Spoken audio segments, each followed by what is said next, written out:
Alright guys, I Gary ya daripada GCM Motor guys. Hari ini kita nak review Kawasaki Labio 800 Classic Special Edition tahun 2012, register pun 2012. Kita nak offer dengan harga jualan 29,800 siap potong nama cash. Kalau buat loan kredit minimum deposit 100, bulanan 500 lebih selama 6 tahun.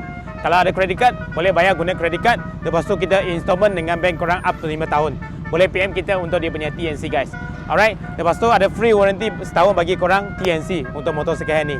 Lepas tu kalau nak jual motor, nak trade motor pun boleh. Penghantaran seluruh Malaysia boleh diuruskan, termasuk Sabah Sarawak. Alright, kita tengok motor.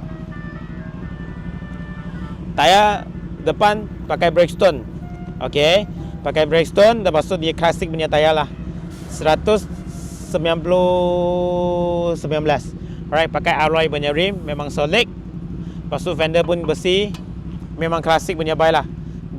Tokiko punya kaliper, tu lampu bulat, H4, windshield dia dah pakai, side mirror chrome, handle dia dah tukar yang tinggi. Okey, lepas tu ada ni, ada crash bar. Right, lepas tu ini 800 special edition, ada double exhaust kiri kanan, rim belakang pun alloy, pakai Bridgestone juga. Lepas tu size tayar dia pakai 130, 80, 18. Okey, tank semua original cat lagi guys. Mileage 59,000. Okay, meter bulat. Alright, start bagi korang dengar dia punya sound cantik.